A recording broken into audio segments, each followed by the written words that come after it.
tous, bienvenue sur ma chaîne.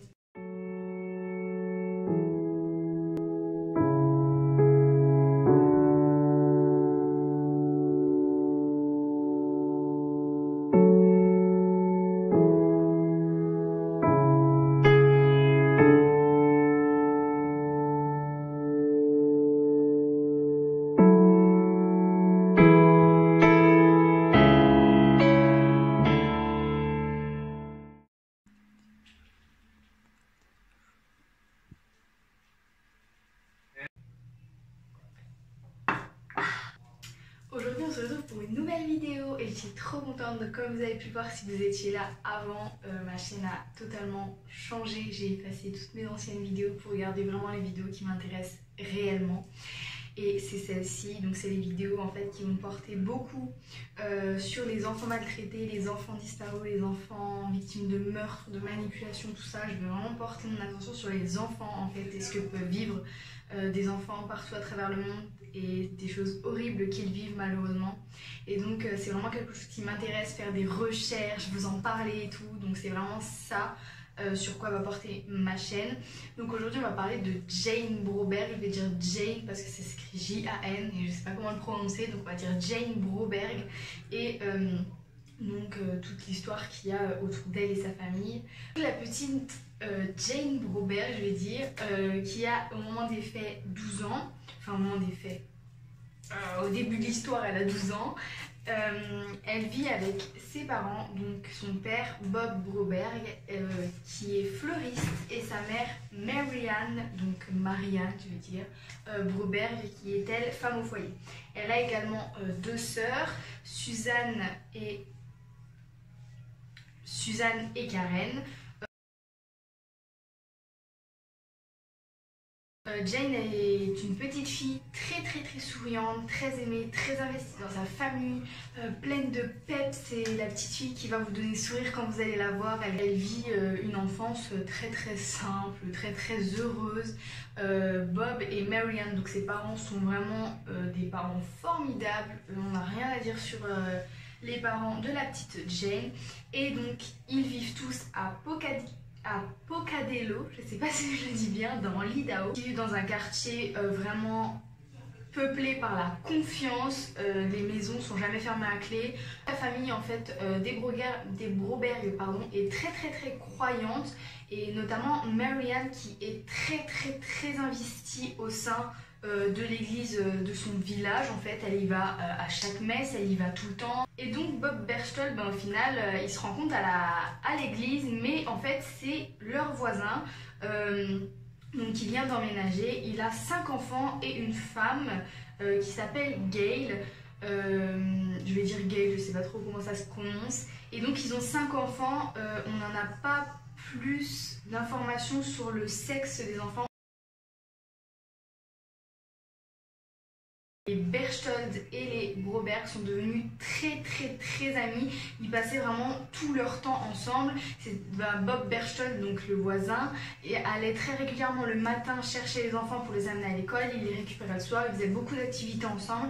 Enfin, ils sont vraiment devenus très amis, les meilleurs amis du quartier. Et en fait, il y avait une complicité entre les enfants également. C'est-à-dire que par exemple, Jane avait son meilleur ami dans la famille Berchtold, Karen avait son meilleur ami dans la famille Berchtold, Suzanne avait son meilleur ami. Enfin, c'était vraiment, tout le monde avait son ami commun dans les familles. Donc c'était vraiment des familles très soudées et très amies. Bob Berchtold, donc je sais pas si vous arrivez à me suivre parce que ça fait deux Bob, je vais dire Robert, du coup. Donc Robert c'est le voisin et Bob c'est le père de Jane. Donc voilà, donc Robert le voisin est très impliqué envers les enfants de Bob et Marianne, et il porte une attention très particulière à Jane, c'est-à-dire qu'il est tout le temps collé à elle, il demande tout le temps de ses nouvelles. Quand il vient les voir, il est tout le temps collé à Jane, il prend beaucoup de photos de Jane. Je vais vous mettre une photo ici. Moi je trouve que ça m'a choquée. Après les parents n'ont pas été choqués par cette photo avant de savoir tout ce qui s'est passé après. Moi la photo m'a choquée, donc je vais vous la montrer et vous me direz dans les commentaires si vous aussi ça vous a choqué. Le 17 octobre 1974, il y a Robert qui appelle Marianne, la mère de Jane, et qui lui dit qu'il veut passer prendre Jane pour l'emmener faire du cheval à American Falls. Je sais pas du tout comment on prononce.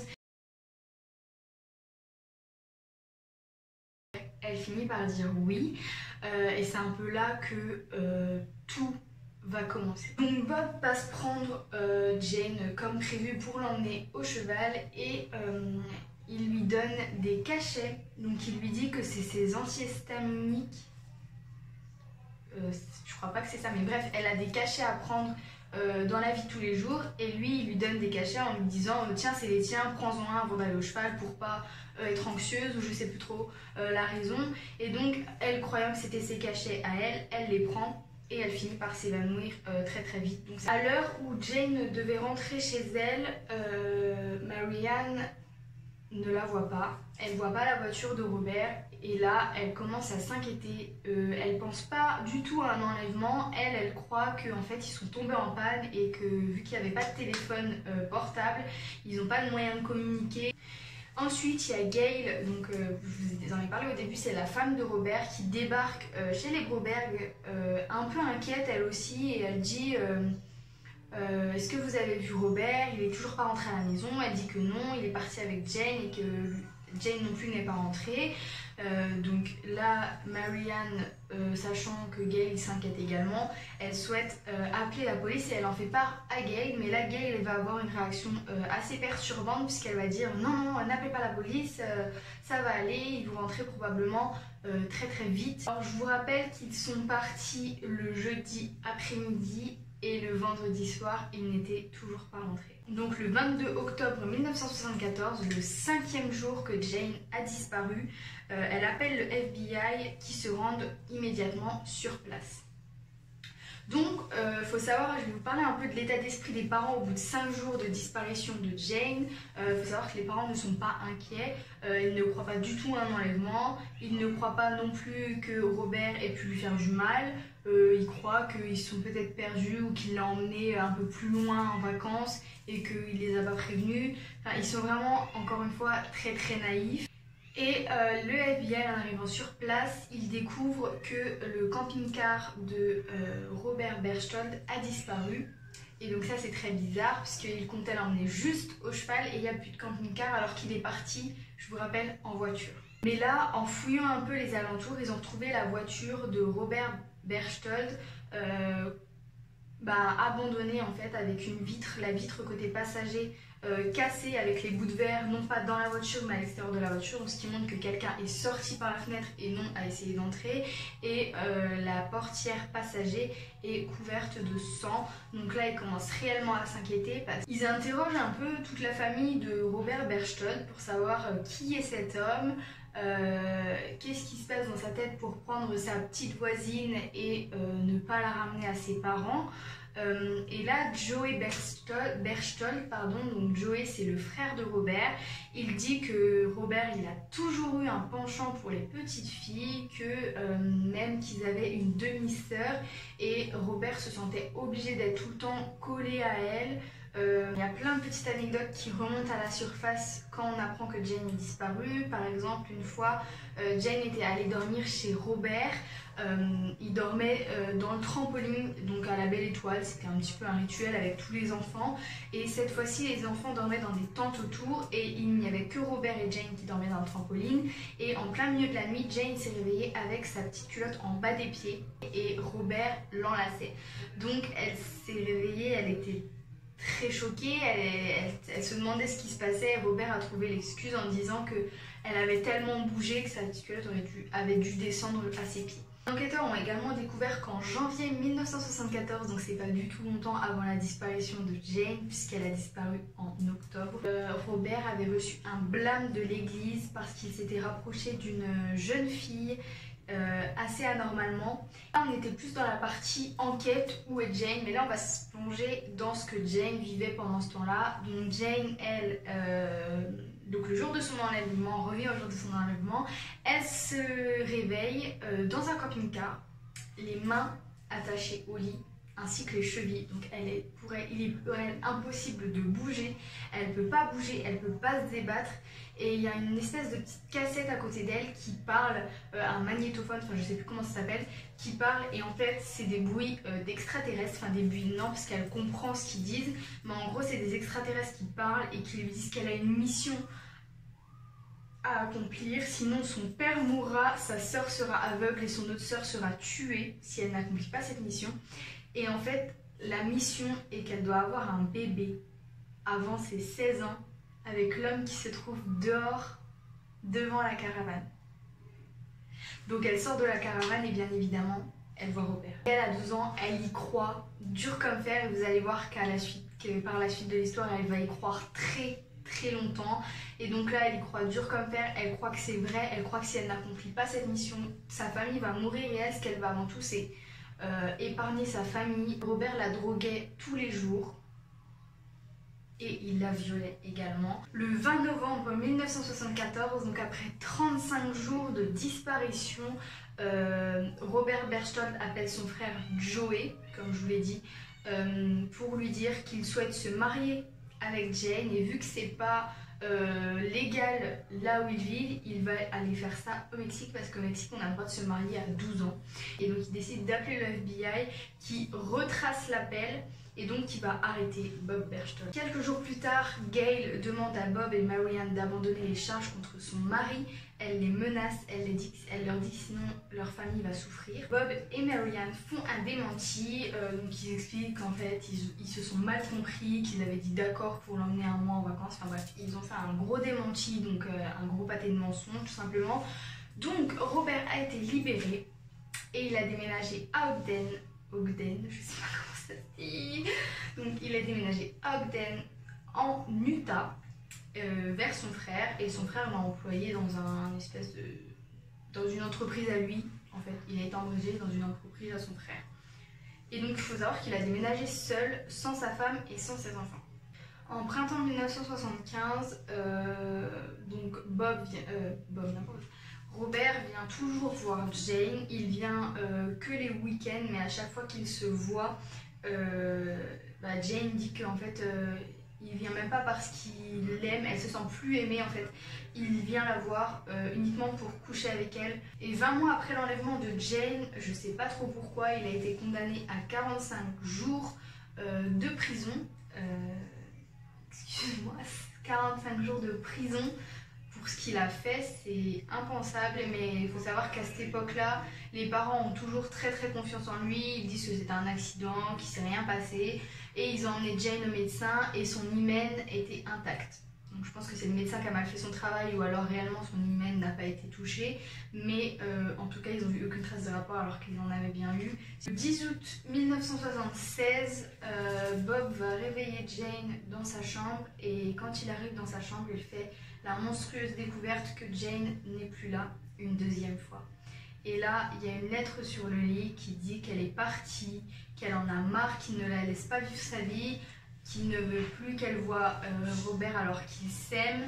Et en fait, on a découvert que cette lettre avait été écrite par nul autre que Robert. Le 1er septembre 1976, donc je vous rappelle qu'il avait été condamné à 45 jours de prison et au final, c'est là qu'il commence à purger sa peine, mais il va être relâché seulement au bout de 10 jours pour bonne conduite. Le 11 novembre 1976, donc 102 jours après sa deuxième, donc 102 jours de son deuxième enlèvement, c'est énorme là, 102 jours pour des parents inquiets. Jane a été retrouvée dans une école catholique où Robert l'avait inscrite. En fait, il avait dit que c'était un agent de la CIA et qu'il devait bien s'occuper d'elle, et donc il l'a inscrit sous le nom de Janice Tobler. Et lui, il a dit que c'était un agent de la CIA, qu'il ne pouvait pas rester, que l'école devait bien s'occuper d'elle, que s'il y avait des gens qui venaient pour la chercher, c'était forcément les forces du mal. Et le lendemain de cette découverte, Robert a été arrêté et Jane a été enlevée de cette école, tout simplement. Le 24 janvier 1977, Bob, donc, qui est actuellement en garde à vue ou prison, je ne sais plus trop, il s'est fait copain avec deux autres détenus et il leur a demandé de trouver des contacts pour mettre le feu à la boutique de fleurs de Bob Robert, parce que je vous rappelle que Bob est fleuriste et il a sa propre boutique. Et sauf qu'en mettant le feu à cette boutique, il met aussi le feu à près de la moitié du quartier. C'est juste un incendie immense. Et il me semble que la maison de Robert Berchtold brûle aussi. Mais... Donc de là, Bob est passé en jugement, mais il n'a pas été reconnu coupable des incendies. Allô. Et donc il passe en jugement et au final il a été acquitté pour absolument tous ses crimes. En juin 1977, donc Robert Berchtold a été interné en hôpital psychiatrique, mais il a été relâché moins de 6 mois après. Je comprends pas. Il faut savoir que Robert Berchtold, dans tous ses œuvres, vous allez voir, mais les parents, qu'est-ce qu'ils faisaient en fait en fait, Robert avait des choses sur eux, c'est-à-dire que Marianne avait trompé son mari avec Robert, donc il la tenait en fait par rapport à ça, et Bob avait également trompé sa femme avec Robert. Donc en fait, il les tenait par des liaisons sexuelles qu'ils avaient eues avec lui en fait. Et c'était comme ça qu'ils pouvaient manipuler toute la famille. Et il faut savoir que pendant ce temps-là, Jane culpabilisait parce qu'elle n'avait toujours pas accompli sa mission d'avoir un bébé avant ses 16 ans. Et donc elle était très bouleversée. Elle était devenue une autre personne. Ses parents, sa famille ne la reconnaissaient plus. Elle, tout ce qu'elle voulait, c'était accomplir sa mission pour acquitter sa famille. Et pendant ce temps-là, elle était toujours amoureuse de Robert en fait. Elle vivait vraiment un amour intense. Elle parlait tout le temps du mariage qui allait avoir lieu entre eux. Elle voulait vraiment se marier avec lui. Donc on a découvert dans son passé qu'il a été abusé sexuellement par plusieurs membres de sa famille quand il était petit. Je dis pas que ça pourrait excuser son comportement, mais en tout cas ça pourrait expliquer sa maladie mentale de pédophile. Dans toute sa vie, Jane aurait été violée par Robert environ 200 fois. Donc la vie de Jane a été détruite complètement par cet homme. Et donc Berchtold a été arrêté pour 3 crimes qu'il a commis, bon seulement 3 alors qu'il en a fait beaucoup d'autres. Et en fait, avant de connaître sa peine, il s'est suicidé tout simplement.